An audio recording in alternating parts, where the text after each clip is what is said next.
Get him out of the ring, get him out of the WWF. Because I've proved, son, without a shadow of a doubt, you ain't got what it takes anymore. You sit there and you thump your Bible and you say your prayers, and it didn't get you anywhere. Talk about your Psalms, talk about John 3:16. Austin 3:16 says I just whipped your ass.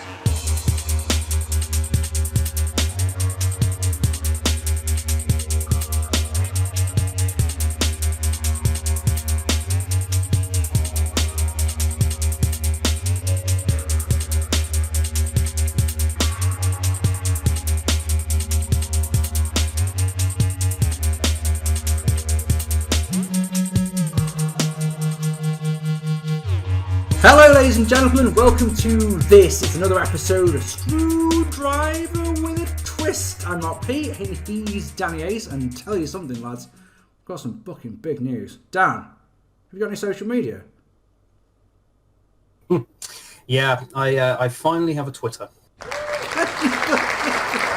ruined my point. He's ruined my joke.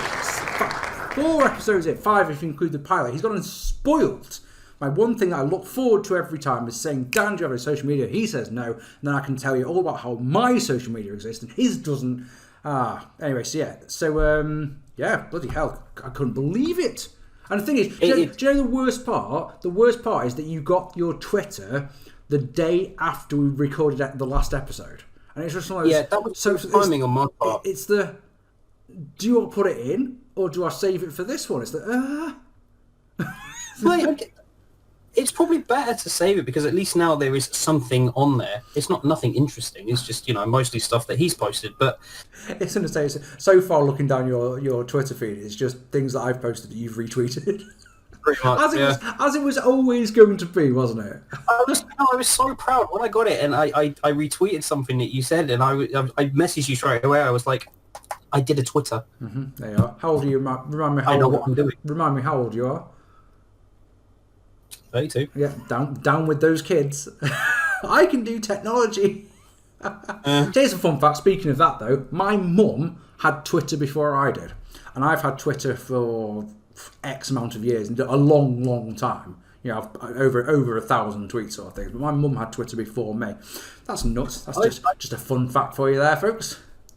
I've met your mum. She's far more entertaining than you are, so it doesn't surprise me. Absolute fact, isn't it? So, yes, social media. So, you saw in the thing, the name graphics there, we've both got Twitter. Of course, I have Instagram. And Mark Pearson Wrestling Reviews is also there. I must say, while we're talking about social media, is a big, big thank you to Jay Hunter of OSW fame, who retweeted and quoted the last episode. What a fucking superstar he was. So that got a ton of traction for us.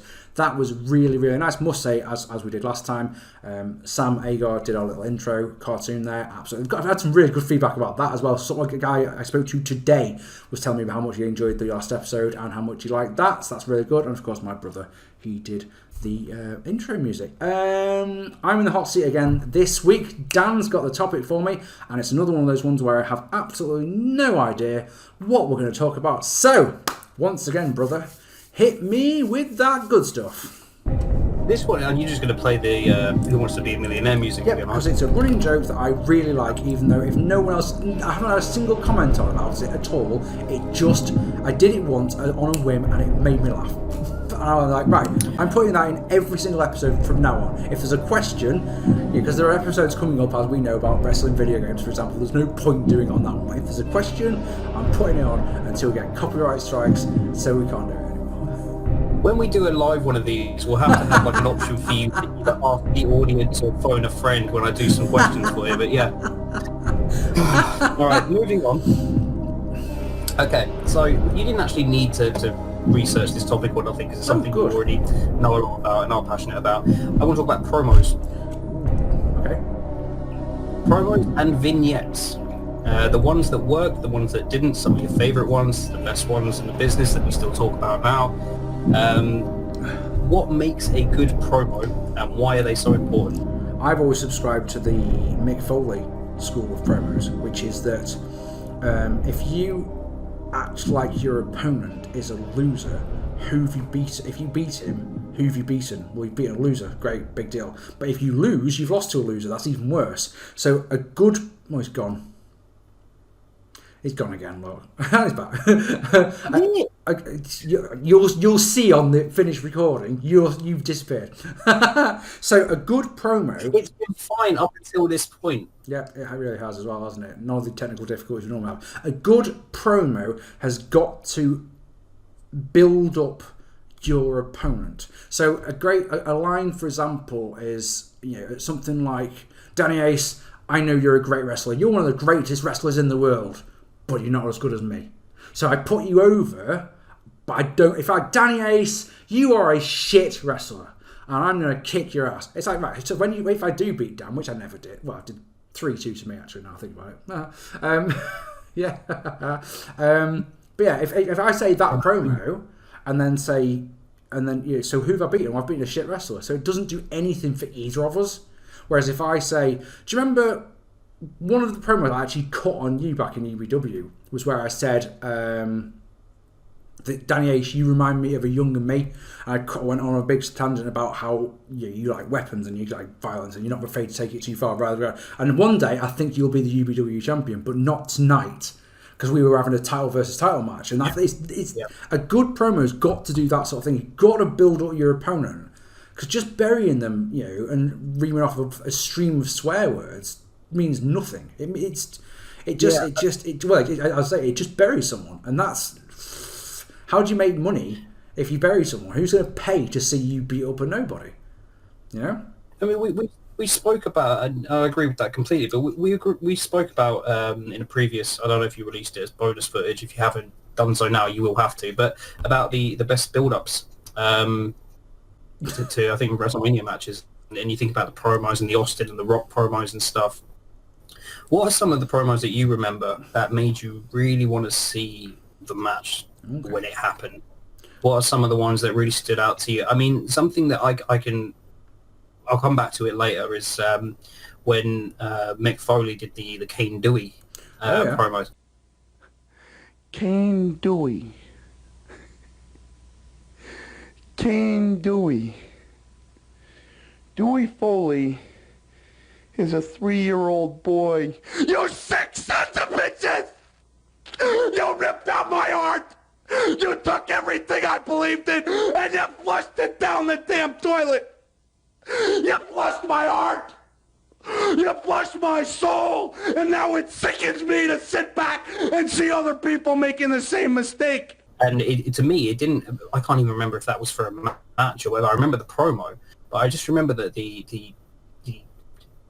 passion and the anger that he had in regards to that, and it made such a good promo that you can still watch it now and think, yeah, he got it right. You think about Austin, King of the Ring, the way that propelled him into main event status and everything like that. What are some of the promos that really stood out to you that to this day you still remember, you still look upon and say, yeah, they got it right? So, to your first point, Ars, if you go... I'm going to have to do this. In the description down below, there's a link to the playlist that all of these are in. If you click on that, there is a bonus episode in there. Okay, I put it online. It was the aborted episode 3, and it's WrestleMania best build-up package. Best WrestleMania build-ups that aren't Austin versus Rock from WrestleMania 17, because that's a given. It's only about 20 minutes long, and it's on there as a... One day we won't be able to record. For whatever reason, there's a spare episode. So if you want to see that, go on that one. So, on that episode, I'm going to rip a thing from that I did on that one, because the first one that came into my head is, on that episode, we talked about WrestleMania 18, and it's The Rock versus Hulk Hogan, and it's the promo where Hogan's in the ring. Now, here, before I go on, I've got to say, if I get this wrong, don't tell me in the comments, because I don't care, because it's already been recorded, fuck it. That sort of thing. So Hogan's in the ring, and he's saying about how he was a big star of the WWE, and then the fans turned on him, and there'll never be anyone in wrestling bigger, past or present than Hulk Hogan. And then the rock music hit, and you're like, oh my god, this is going to be the greatest thing I've ever seen. And he proceeds to cut that promo where it's you talk about headlining WrestleMania after WrestleMania after WrestleMania. How do you feel about headlining one WrestleMania with The Rock? And it's to this day, if I watch that, I get chills up and down my arms. Like, yep, want to see that match right now, because that is going to be fucking incredible. The Rock will say this about you, Hollywood Hulk Hogan. You are, without a shadow of a doubt, a legend. You are, without a shadow of a doubt, an icon. Quite possibly the best ever. And seeing as you are back in the WWF because of Vince McMahon, The Rock has one thing to say. You talked about headlining, main eventing, WrestleMania after WrestleMania after WrestleMania. Well, Hulk Hogan, The Rock says, how do you feel about headlining one more WrestleMania with The Rock? Oh my God! The Rock has challenged Hogan! He's challenged Hogan for WrestleMania! Oh my gosh! Another one that comes to my mind that makes you really want to see the match is, do you remember in the build-up to the... Now, again, I'm going to get it wrong, so help me out if you can, Dan. Don't tell me in the comments, but it's either the street fight between Mick Foley and Triple H at Royal Rumble 2000, or it's the Hell in a Cell. I can't remember which one it is, but it's where it must be before the Rumble. It's where Mankind metamorphoses into Cactus Jack. Yeah, and it's so you've got Mankind's he's lost a street fight, and he comes out and he's meant to be facing. It's already set up that he's meant to be facing Triple H. It's not a street fight. He had a match where he'd lost, and he's saying he's basically saying that Mankind, I can't face you in a street fight at the Royal Rumble, and then all he does is open his shirt up. But I know someone who can, and what makes it really special, it not only is it a great promo, but when it's Triple H's face, because he could sell it like it's a... He sells the promo. It's exactly, he sells it like it's a... he could have sold it like... But he sells it like it's the second coming of the fucking devil. And he's my fucking God. And of course everyone in the arena knows, and the commentators put it over like this is massive. This is huge. But I think the WWF fans deserve a substitute in that match. Substitute? Is Chicken and out? What I'm going to do, Triple H, is I'm going to name him right now. As a matter of fact, I think you know the guy. Uh-oh. Oh, no. No. And I think you know him pretty damn well. His name is Cactus Jack. And his first official act as part of the WWF is to kick your teeth all over the city of Chicago. Cactus Jack is back!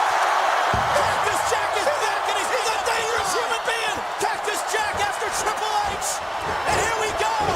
Cactus Jack hammering away on the WWF champion! Get out of there, Gabe! Mick Foley is more vicious, more dangerous than ever, King! Cactus Jack, that all three... So that off the top of my head or two, I'm sure while you are telling me yours, I will think of another one. I really like it when, as I mentioned before with the Kane Dewey and Austin 316, I really like it when it's over by cutting a promo that enhances their character. Because you feel drawn to the character and you think,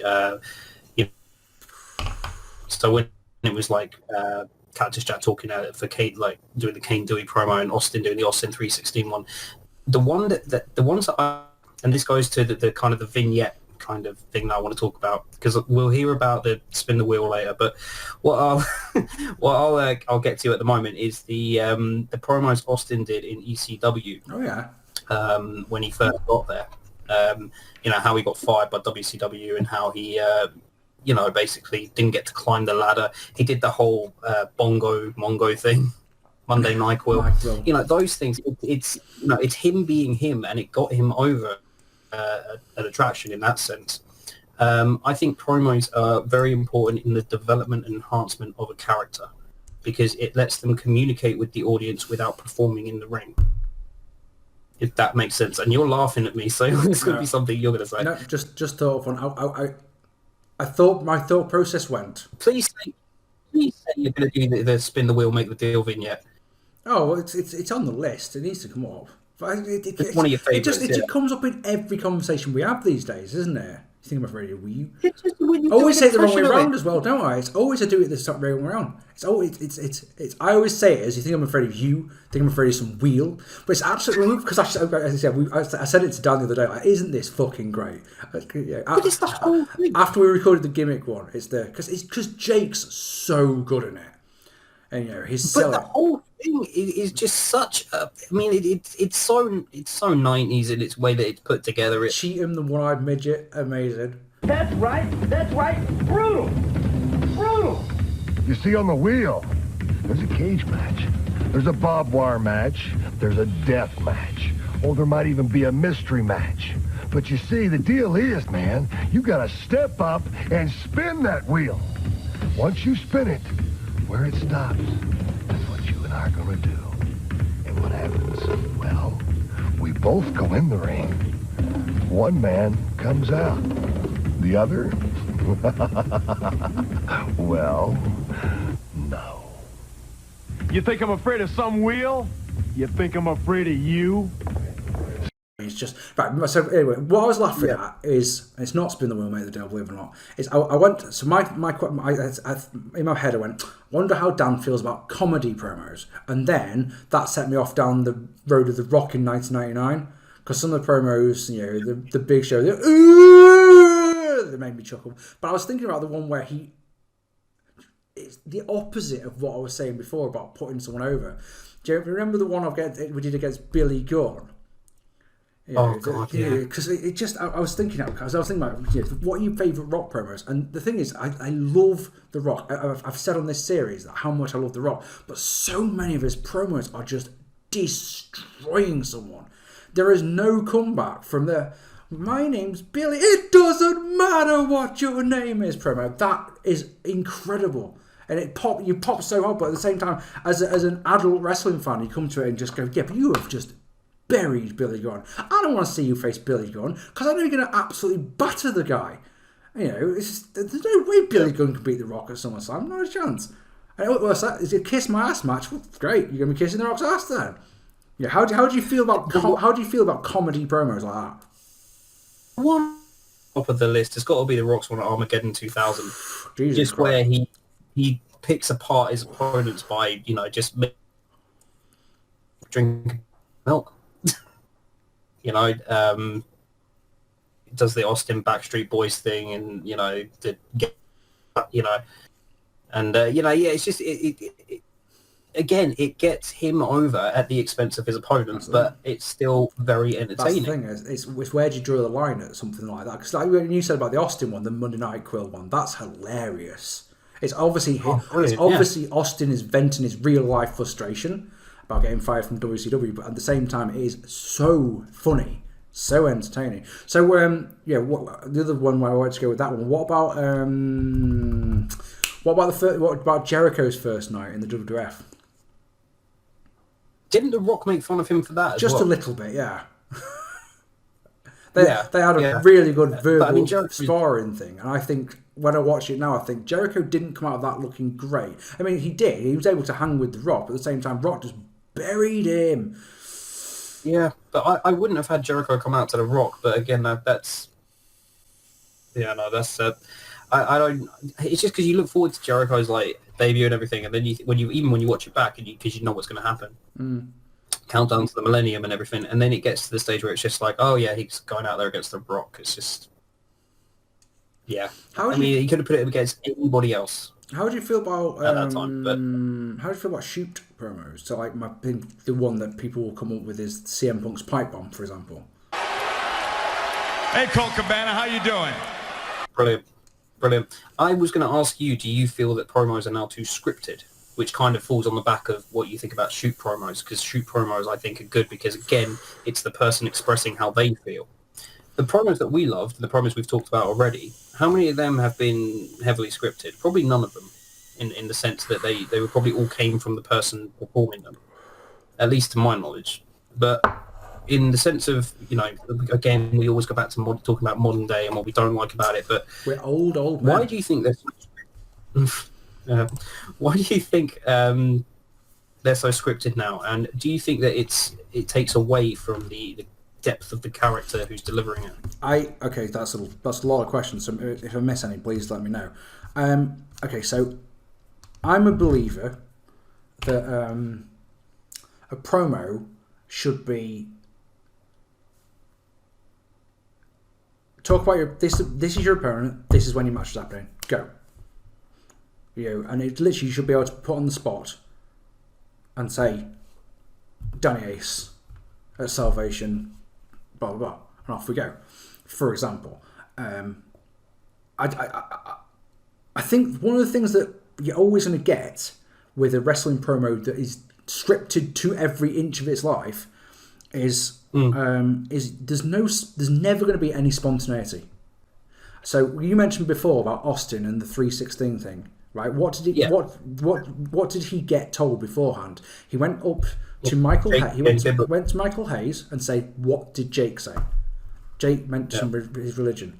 That's it. That's all he's got. So what do you know? I've won King of the Ring. Jake talked about his religion. Go. That's all he's going on. So you've got to make it up. You've got to be quick. But don't forget as well, he didn't just say Austin 316 in that promo. Yeah. How did he end it? He ended it by saying that's the bottom line because Stone Cold says so. That for the first time. He got two fucking promo. He got two money lines out of one fucking promo. And when I get the shot, you're looking at the next WWF champion, and that's the bottom line because Stone Cold said so. That will never ever happen if everything that comes out of your mouth is scripted. I'm recording this on the 15th of March, on the latest episode of Botchamania that went live yesterday. Right, they talked about this promo that Crime Time did over here in the UK on an episode of Raw. Okay, and they were talking about they were doing these things, money, yeah. I think is what Crime Time used to say, and they go money, yeah, and the crowd are all chanting along with them, yeah, and then they go all those euros, and the crowd just stops dead and starts booing them. And basically, both the Crime Time guys backstage going, they don't use euros right over here. It's pounds. So like, just look, here's your promo, do as you're fucking told. And like, but the thing is, but they don't use euros. We're gonna look stupid. And it's so of course it's their job, do as you're fucking told. So they go out, they say all those euros, they get booed out of the place because that's not what we fucking use in the UK. You're never ever gonna get any spontaneity out of it. And think about it, it's just that the Austin ones means that you get, it just takes one little thing, it just takes one line, one catchphrase to get over. Look at how many fucking catchphrases did The Rock spew out. How many of those were invented for him? Was it you or was it someone else who said when you're coming up with like a line or something to sell your character, imagine what you're going to say on a t-shirt. Yeah, that's a great, I don't think that's one that I said, but that's a great way of doing it. Yeah. So would you wear something that says Pimpin' whatever the easy. line is? So how many Just Bring It t-shirts did you own? Pimpin' ain't easy. Come on. But again, it got over. I'm sorry. It was on this day on your memories on your memories on Facebook. There's a picture on today, 15th of March, from a few years ago, wearing my Pimpin' Ain't Easy t-shirt with a great big smile on my face. Like, dude, you paid money for that. But I mean, that's the thing, though. You still paid money for it because it was something that you bought into. I believe that was it. I came up. I for myself, I came up with a catchphrase. There was one of those, no one else, no fucker else did it in UBW. Still, you're UBW champion. Remember, people, remember it well. The name of the game is pain. It's one of those. It's one of those things. If you've got something like that, you can put it on. Like you just said, put it on a t-shirt and make you money. It's a business. Yeah. You never. You were so happy. I need to tell this story. For ages, Mark wanted an Austin 316 shirt, and he was saying to me, this was last year. He was saying, "I've never had an Austin 316 shirt," or the year before, whenever it was, and Yeah, I got him one for his birthday, and he wore it for like 3 days. I was so happy with that. But the point is that you wore it because it was Austin 316. I was so stunned. I was like, yeah, because Dan's got we've got a habit of getting each other stupid birthday presents. You got me a spoon one year. Because of a comic spoon. Because of Kevin Nash's thing. He called someone on one time. He called someone on an episode, on a pay-per-view or an episode of Nitro, a big goofy spoon. And I took that to heart from a review going, dude, I mean, that's a bit much, isn't it? And I started calling people spoons, so I got Dan a big goofy spoon. That's a birthday present. But yeah, when Dan gave me the Austin 316 shirt, I was made up. And like I said, I wore it for 3 days in a row. Like, yep, I'm not going to wear anything else, just my Austin 316 shirt. But of course, then you've got to wear it, then you've got to, if you wear it outdoors, and you've got to explain to someone, so what does Austin 316 mean? It's like, how to explain that? No, but with that, how many people, if you're walking around like school, or if you go to, a music gig, for instance, where you wear an Austin 316 shirt, they know exactly who it is. They know exactly what it is and why you're wearing it. They know you're a wrestling fan. They know who Steve Austin is. Yep. Yep. Oh yeah, and the amount of bad t-shirts that are out there where it's explain that one to a non-wrestling fan. I just can't. There are examples on the screen right now. Unfortunately, if you're listening to this on Spotify, unlucky. What about Hogan's promos? I was just going to ask you. Because, damn it. The thing is, that's never mind, right? So you want to ask about Hogan's promos. Okay, go for it. Well, I think that, I mean, they always came across like he'd had the biggest bag of coke in the world. Like, seriously, I'm going to do, like, the largest line that I can fucking get inside me. But, oh, God, the charisma was so undeniable that it was just, like, it's magic. Defending, but there are those right now that are questioning whether you can withstand the big man. I don't care about those people, man. I don't care about those people that aren't stark-raving Hulkamaniacs. I could care less what they think. I'm fighting for life, brother. I'm fighting for all those people that have remolded their lives, man. Modeled after Hulkamania. Get their priorities in order, man. Walk around with a lot of pride. As far as those people that are on Andre the Giant's side, I wish they'd come on down, too. I'd like to slap them around just for a warm-up. But I've already gone through my transformation, man. I'm ready for Pontiac, Michigan. I'm not the Hulk anymore. I'm the Hulkster, man. Look into my eyes, man. Hulk, I'm on that mountaintop. Back off, little man. I'm on that mountaintop, and I'm waiting for you, Andre. And I'm guarding that mountain. And the Hulkster that's guarding has got a 32-inch neck, a 64-inch chest, the largest arms in the world. And I'm geared to seek and destroy. Seek and destroy the cancer of Andre the Giant. Seek and destroy the Weasel's empire. And what you gonna do, Andre, in Pontiac, Michigan, when Hulkamania destroys you? We just said about the T-shirt thing. How many Hogan T-shirts sold in the 80s? Like, because the character, and he got promos. His matches, 90% of them were all the same. Oh, God, yeah. Oh, God, yeah. Yeah. So his character is what got him over. Mm-hmm.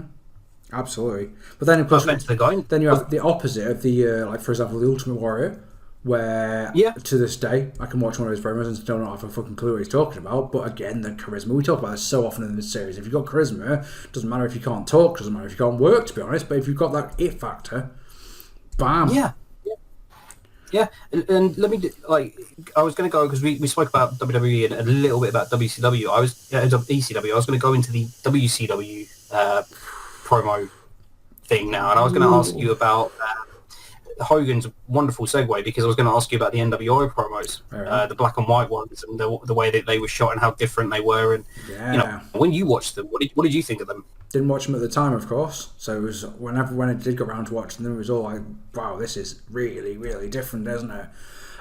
Just, I mean, the Hogan heel turn one, amazing. I mean, really, really clever, really well done. The NWO ones, especially those early vignettes, that were so different to like anything that you'd seen. And they just worked. They represented exactly what Bischoff wanted from his performers, which was, if WWE is going to be cartoony, we're going to be. It really kind of brought out the best in. I mean, I think we've said and we've agreed before that the best versions of Scott Hall, Kevin Nash were the ones in WCW when they were around the NWO in its beginning stages. Those promos helped a lot with that because Nash isn't the best promo. No. Isn't the best promo, but as a faction, as the NWO, you believe that they were really, really good, and it got them over. Add Hogan to that, and Hogan's heel turn. That's just worked. That first one that Hall does in '96 when Dude was on Nitro is fantastic in all of the ways. It's so, and we still talk about it. We still do the where's the natural man? We throw that one in all the time, don't we? I love that. That's absolutely fucking brilliant. Really, really great. How do you feel about Jericho's 1004 holds promo? Yeah, hilarious. I love it. I love how they cut to like an ad break and come back and he's still talking. It's genius. It's so well done. And it's just one of those things that, again, I've got the when it came out, I got the Best of Nitro thing DVD that DDP narrating. And just I remember reading that is on there, and I was like, that's the selling point. I need that because it's so good. It's so well done, and it's just Jericho being Jericho. Dean Malenko. You say you're the man of 1,000 holds, but I've counted and you've got about 60. Well, I've got 1,004. I'm going to list them for you right now. That's so good. And then, like you say, he comes back from the ad break, and then he gets disturbed. He's like, my holds! He's got them on fucking printer paper, and there's a stacks like this Hasn't big. He got, like, security getting him to carry him out. Like, well, there's no need for that at all. Getting security. Oh, no, right. Not a Jericho fan, but he had like the next guy, I think, and this is just me being, this is I'll get a hobby moment of the evening. I think it's Prince Iakea has a match right after, or it might have been the match he had against him, and he's like waiting in the ring for the next match to start, and Jericho's still doing the list. I think that's what happens, but yeah, it's so brilliantly done, and it's just a funny thing, funny promo. It works. That's Jericho again. Jericho's character. So what about Let's spin it around. So we've been talking about a funny one. One of the ones that I really love, and it came from a few that disappointed me in the end. But do you remember the fucking show Texas in this Tuesday in Texas from 1991? And it's the Jake Roberts Randy Savage build up. So they're meant to be having a match. They're going to be having a match. Sorry. Before the match, you get a ridiculously good Jake Roberts promo, and it's the of course. Oh my god, it's so brilliant in all the ways. Jake Roberts, the big decision from President Jack Tunney: there will be no reptile allowed in your corner. Now, earlier I saw the Macho Man and his lovely bride Elizabeth. Randy Savage is wired to the max. He cannot wait to get you into the ring. So what? As cold as a razor blade, as tight as a tourniquet, like the skin on a dying man. Randy Savage, the last time I seen you, you were flailing like some helpless child, drowning.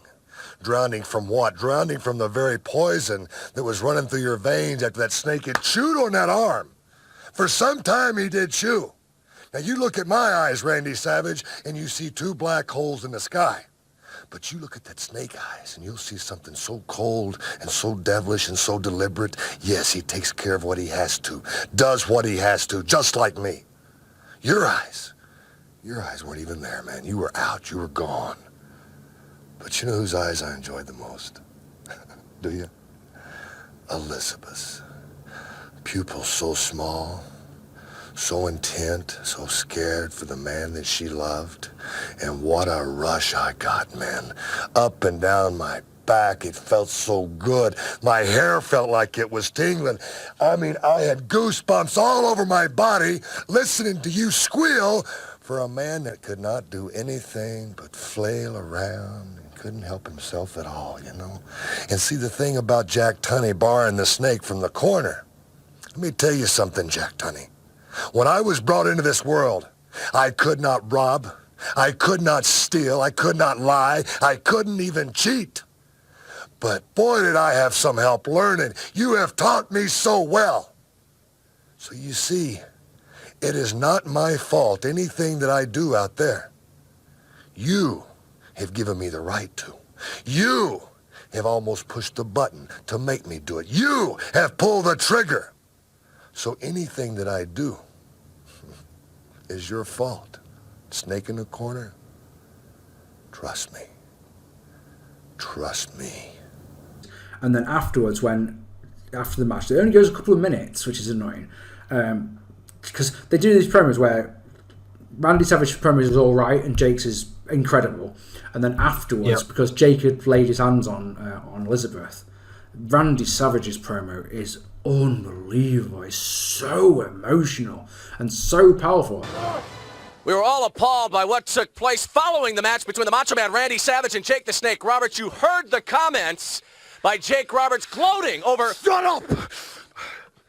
But Randy Savage, I'm just as upset over what took place out there as you are. The greatest Elizabeth. The greatest Elizabeth. You understand that? The greatest Elizabeth. Snake degraded her, yeah. And I'll never forgive myself. It's the worst day of my life that I let him do that. You laid your hands on Elizabeth. You laid your hands on Elizabeth. It's my fault. It's my fault. Man, you said something about hanging with you, show you the dark side. Let me tell you something, man. Let me tell you something right now. Let me tell you something right now. I'm gonna get you, man. Yeah, I'm gonna get you. And there ain't gonna be no stopping me, man. I'm gonna get you. You can trust me that I said that. You already got what you wanted, yeah.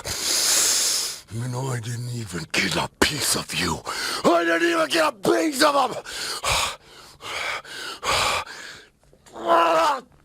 I blame myself. Man, I'm telling you. Touched Elizabeth, man. Touched Elizabeth. Unbelievable, man. That's it. It's over. It's over. No control, brother. Man, I'm telling you right now, man. I'm gonna get you here. I'm begging right now. You made her beg, huh? You ain't seen nothing yet. I'm telling you something right now. I'm gonna get you! And I'm telling you something, man. I'm telling you, it ain't over. It ain't even started. You understand that? You understand that? I blame myself. I'm gonna get you. Yeah! Get out of here! Obviously a very disturbed and vengeful Macho Man Randy Savage. And you sat there going, God, too, when these two actually finally get it on, it's going to be amazing. And of course, it just doesn't bloody happen.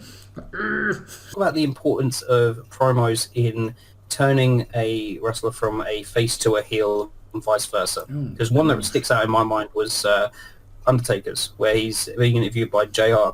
And this was like after Survivor Series 2001.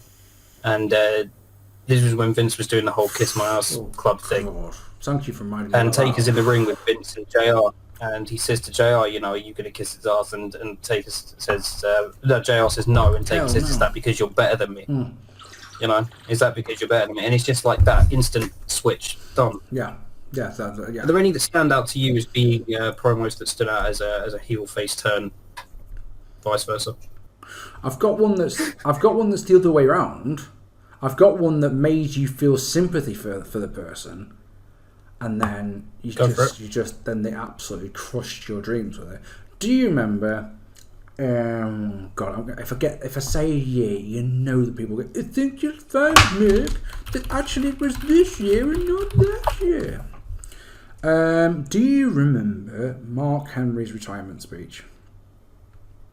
Because in terms of pure emotion, and in terms of suckering you in, my God, that was... I mean, I've never been a Mark Henry fan ever, and I've never been like, this guy's really, really great, but holy shit, that did the fucking stuff, didn't it? I mean, he talked about his family. He talks about his little girl and saying that, you know, my little, I can't remember his girl's name, doesn't matter. He says, you know, my little girl who cries when I leave home to come to work, and, you know, Daddy's coming home and that sort of thing. You're like, oh my God, this is so good. And it was all a ruse. It was all a ruse to get to Cena. It was fucking golden. I'm struggling because I'm an idiot of turns, I'm afraid. But yeah, that's one that just popped into my head for because you were like, yeah, this guy's a bad guy, but I'll cheer him for this because he's actually retiring, for goodness sake. But then it was all big. Let me ask you this one then. The importances of mouthpiece managers and how managers can be a vocal piece for performers. Well, I mean, just look at bloody Paul Heyman these days. He's the one shining example of someone. Brock Lesnar never has to talk ever, or whoever his charges. Oh, it's Roman Reigns at the moment. He can do the talking for himself. But I'm one of these people that I'm the age where I grew up with wrestling managers. I grew up with the great wrestling manager, Bobby Heenan, for example, is one who just could get anyone, apart from maybe Terry Taylor, but we could get anyone over. If you're with Bobby Heenan, then you're default. Everyone knows you're a bad guy, and you're going to be a successful one at that. I really believe that if you can't cut a promo, having a manager is a really, really useful thing to do. And of course, it makes having a manager when you're a heel, because you don't fucking need one when you're a babyface, but when you're a heel, gives you so many more options to how to cheat in a match. At the end of the day, you're a bad guy. You're allowed to cheat. If you've got a manager, fucking take advantage of them, because that way you both get heat. I would have won, but your manager tripped me up or something like that. Everyone wins that way. And if they're a good promo, then it just makes it all the better, doesn't it? I mean, like I say, you could listen to Bobby Heenan. His Ice Cream and Horseman one for Ric Flair when he was coming in, for example, is one of the absolutely superb promo. Made Ric Flair seem like an absolute superstar before he was ever on the screen. For example, that's the stuff. If you remember his ones with they make me giggle so much. The one at the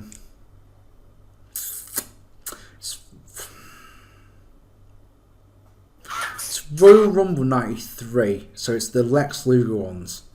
So where the narcissist is being introduced, and Bobby Heenan just goes to town about every fucking muscle that you can see on Lex's body. And it's that the one where he's like standing in the mirror, and Heenan's just walking around him and sort of just naming a bit. Yeah, amazing. No, seriously, memorable stuff.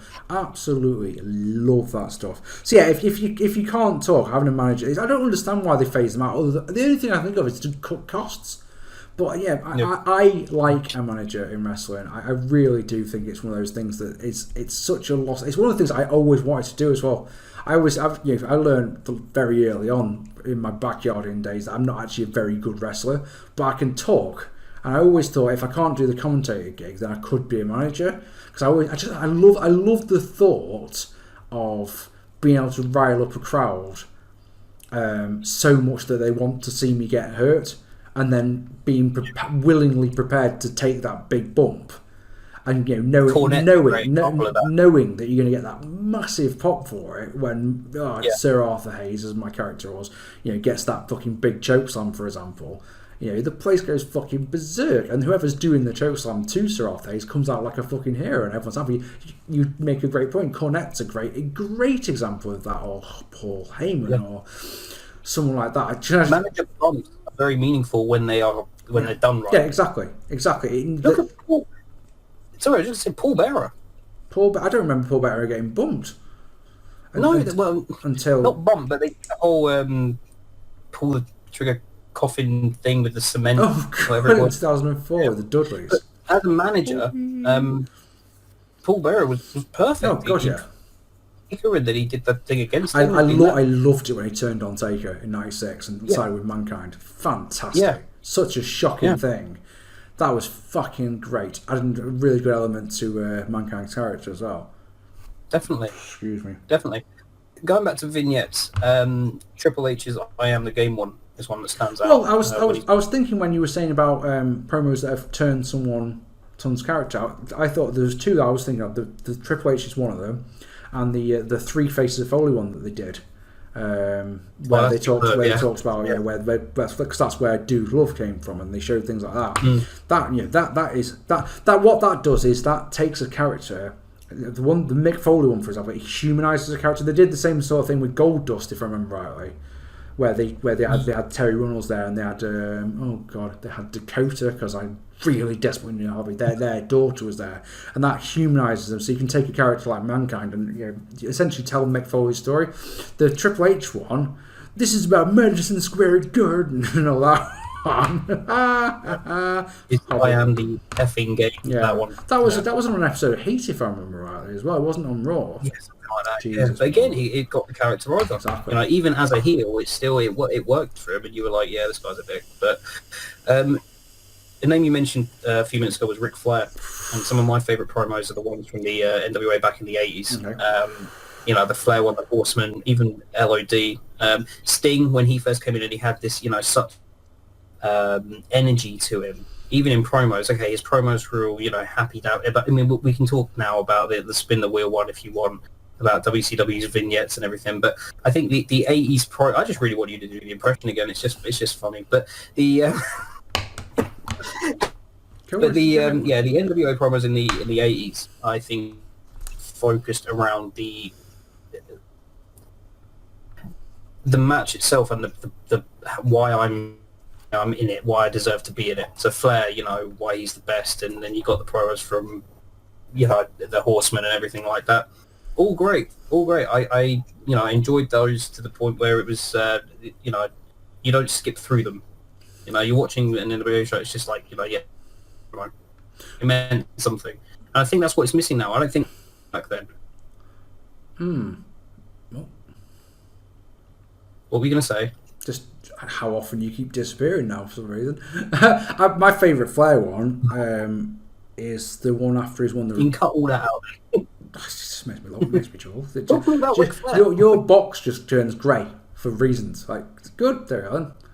I bet you're loving this on Spotify. What are you on about? My favourite Flair one, or the one that always comes to mind, is the one after he's won the Rumble in '92. The tear in my eye promo, because that, once again, we go back to what we started to talk about at the very start of this. He isn't just saying that he's the best because he's won. No, he puts over the WWF Championship. He says this is the prize. That's brilliant. And fucking Vince hated it. Says you just taken 2 steps forward, 1 step back, or 1 step forward, 2 steps back, sort of thing. And it's one of those times where Vince is like, what the fuck are you talking about? I love that promo so much. Put that cigarette out. It's just golden. Flair was the classic talker. All his promos were back in the 80s, especially, just brilliant, absolute golden. Absolutely. Must see, all of them are. It's, even if a lot of the content was similar, he always delivered it well enough that you would sit there and watch it and enjoy it whilst every single time he did it. You mentioned Vince McMahon. Gosh, his promo. Where'd you start with Vince? Because he can say what he wants. He literally can. He can say what he wants. There's no comeback. Well, unless he really goes too far. There's very little thing, but the life sucks, then you die. I mean, Jesus Christ, that promo is brilliant. Yeah, I mean, the one that stands out to me, there's two for Vince. The one after Survivor Series, where it's a time-honoured tradition. Yeah, well, the screw Brett one.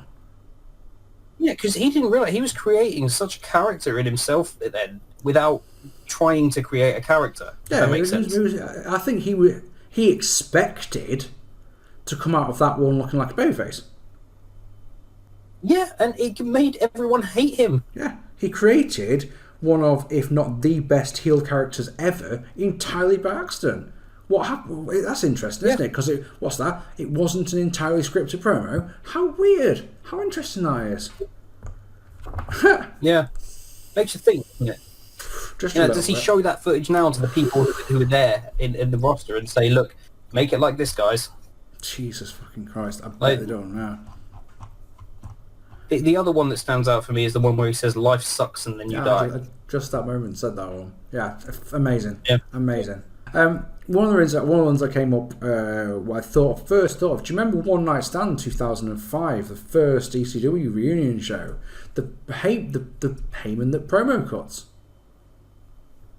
that shoot promo that Heyman does is wonderful, and it's really the only reason you addresses JBL. The only reason you're a champion for years because Triple H doesn't want to work Tuesdays. One of those.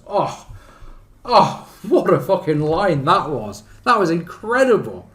So good. Didn't get anyone over, and it was just for his own entertainment, to be honest, wasn't it? But at the same time, fuck me, watching that, the crowd absolutely loved it. Did you know I didn't watch that show live? I think I said that on my review at the time. Didn't watch that show live. Chose not to watch it because I've always said I'm massively overrated as ECW, so fuck it. Yeah, regret that decision straight away, didn't I? But gone again. Fucking technology. For the promos. And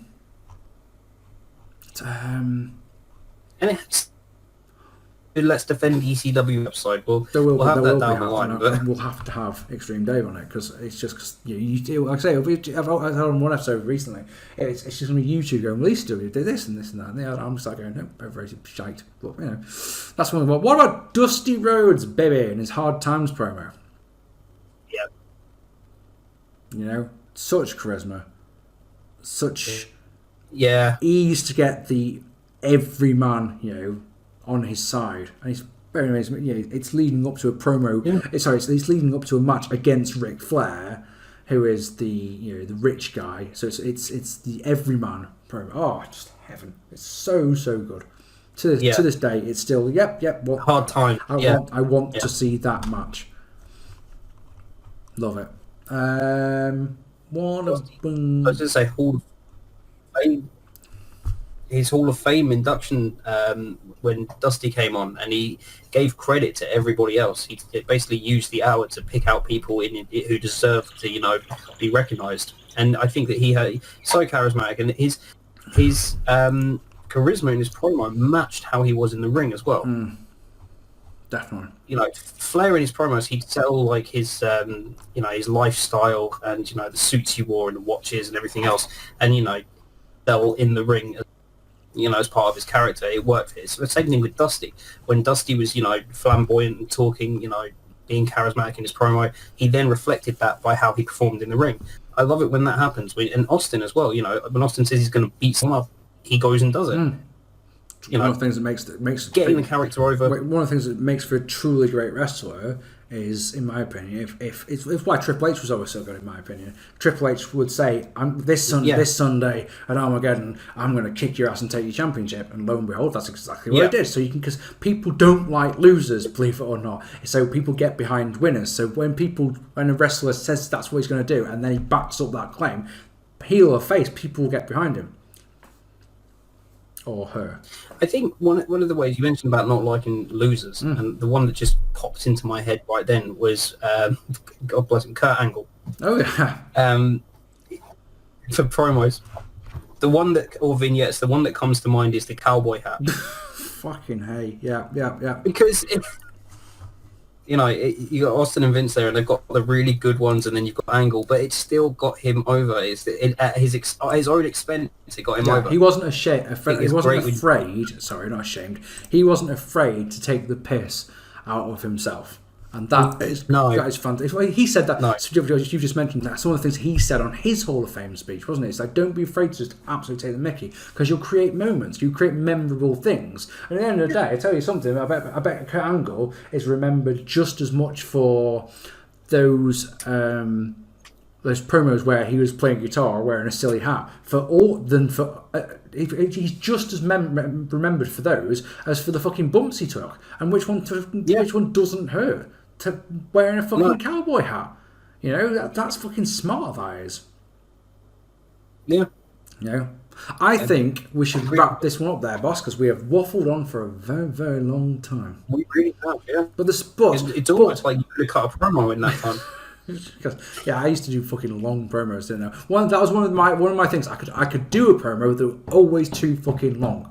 But I just, at the end of the day, when we were doing Backyard, it didn't fucking matter, did it? If anyone says we might do a 2-minute promo, it's one of those, we've got half an hour to kill, no one else has done a fucking promo, I'm going to talk for 6 minutes, fuck it. Ladies and gentlemen, we have missed... I'm not afraid to admit that, come on. We have probably missed a billion great promos. There's so many that we haven't talked about. We haven't talked about Randy Savage's cup of coffee in the big time, yeah, for example. You know, to name one. I'm sure there are tons that we haven't talked about.